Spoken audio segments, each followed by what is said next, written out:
Sahabat yang dikasihi oleh Tuhan Yesus Kristus, mari sekarang ini kita berdoa. Kami mempersiapkan diri mendengar kebenaran firman-Mu. Nyatakanlah kebenaran sabdamu kepada kami.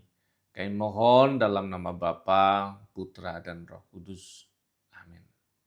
Sabda Tuhan terambil dari Ibrani pasal yang ke-6 ayat yang ke-13 dan 14. Sebab ketika Allah memberikan janjinya kepada Abraham, ia bersumpah demi dirinya sendiri, karena tidak ada orang yang lebih tinggi daripadanya. Katanya, sesungguhnya aku akan memberkati engkau berlimpah-limpah dan akan membuat engkau sangat banyak. Sahabat yang dikasihi oleh Tuhan Yesus Kristus, pernahkah kita merasa hidup kita jauh dari berkat Tuhan? Apakah kita pernah merasa bahwa kehidupan ini rasa-rasanya begitu berat, tidak ada topangan dari kemurahan Allah, tidak ada pertolongan dari Tuhan, rasa-rasanya jalan buntu semua, di mana penyertaannya dan seterusnya. Kalau kita merasa seperti itu, nggak apa-apa. Itu bagian dari proses iman kita. Yang perlu kita tambahkan adalah penghayatan akan firman Tuhan tentang hidup. Janji berkat, janji penyertaan, dan janji pertolongan Tuhan itu didasarkan pada dirinya sendiri.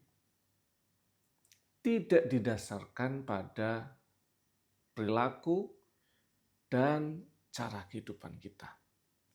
Karena kalau penyertaan, pertolongan Tuhan, dan kasih Allah itu didasarkan pada kondisi kita, maka kita akan tahu kondisi kita itu sangat fluktuatif. Ada waktunya begitu bersemangat, ada waktunya begitu ngelokro, ada waktunya begitu ngerti tentang kehendak Allah, ada waktunya tidak mau tahu dengan kehendak Allah. Maka penyertaan, kasih, dan pertolongan Tuhan menjadi tidak stabil. Tapi bersyukur. Kenapa? Karena kasih, kemurahan, pertolongan, dan berkat Tuhan didasarkan kepada janji Allah sendiri. Bacaan kita menyebutkan dia bersumpah demi dirinya sendiri. Karena memang pada waktu itu orang dalam tradisi Yahudi kalau bersumpah dia akan mengutip atau menggunakan nama orang yang lebih tinggi dari dia sebagai penjamin. Tidak ada yang lebih tinggi. Yang ada adalah dirinya sendiri. Dan karakter Tuhan itu Allah yang setia, yang menepati janjinya, dan Allah yang stabil dalam cinta dan kemurahannya. Maka itu yang akan menjadi pengharapan dan pegangan kita.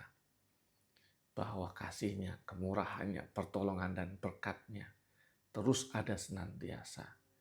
Tidak bergantung kondisi kita, tidak bergantung iman kita. Tetapi berdasarkan kemurahan dan kasih. Dan berdasarkan Allah sendiri. Kan muncul pertanyaan. Kalau gitu kita nggak perlu beriman dong. Kita nggak perlu meyakini. Iman, percaya, itu seperti kunci password untuk membuka berkat, kasih, kemurahan, dan pertolongannya. Maka kita akan menemukan perjumpaan antara berkat Tuhan, kita buka kunci dengan percaya, nyambung. Itu yang perlu kita hayati. Tuhan berkati. Amin. Mari kita berdoa. Bapa kami yang di surga, dikuduskanlah namamu, datanglah kerajaanmu, jadilah kehendak-Mu di bumi seperti di surga. Berikanlah kami pada hari ini makanan kami yang secukupnya. Dan ampunilah kami akan kesalahan kami, seperti kami juga mengampuni yang bersalah pada kami. Dan janganlah membawa kami dalam cobaan, tapi lepaskanlah kami dari yang jahat. Karena Engkau punya kerajaan dan kuasa dan kemuliaan sampai selama-lamanya. Amin. Tuhan yang empunya hidup terus menopang, menolong setiap sahabat. Dalam nama Bapa, Putra, dan Roh Kudus.